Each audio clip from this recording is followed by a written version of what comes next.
Imagine being arrested for praying. Imagine being dragged before a king. Imagine hearing your sentence. You will be thrown into a den filled with hungry lions. No trial, no appeal, no escape, just a dark pit and certain death. Now imagine spending an entire night surrounded by lions and walking out alive the next morning. Sounds impossible. Daniel wasn't an ordinary man. He was wise, honest, faithful, and trusted by the king.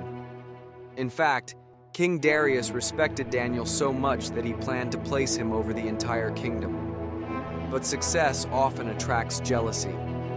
The other officials became furious. They couldn't find any corruption, no scandals, no dishonesty, no wrongdoing.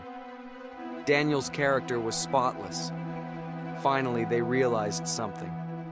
If they wanted to destroy Daniel, they would have to use his faith against him.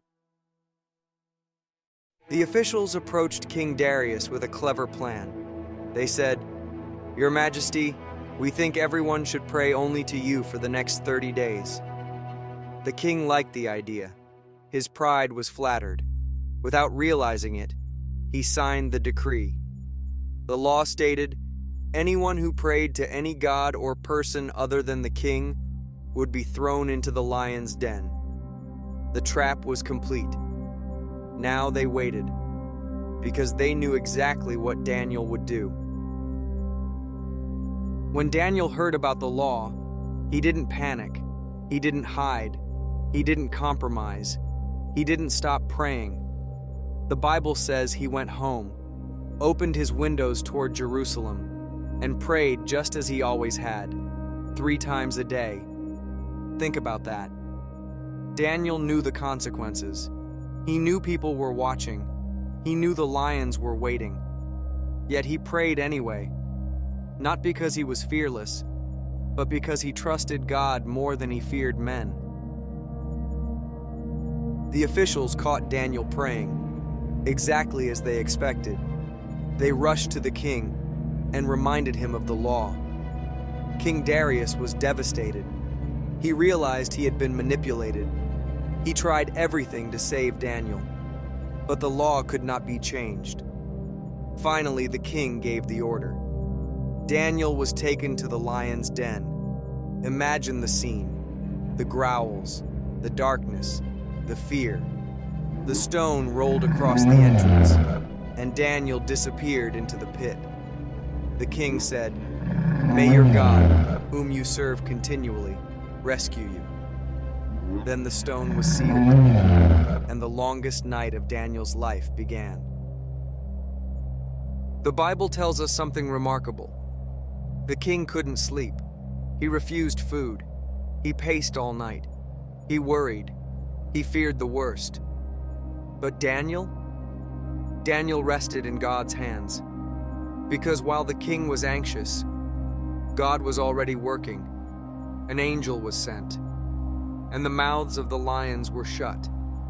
The lions that should have attacked did nothing. The predators became peaceful, because God was present in that den. At sunrise, King Darius rushed to the lion's den. His voice trembled as he called out, "Daniel, servant of the living God, has your God been able to rescue you?" Then a voice answered from below. Daniel was alive. "May the king live forever."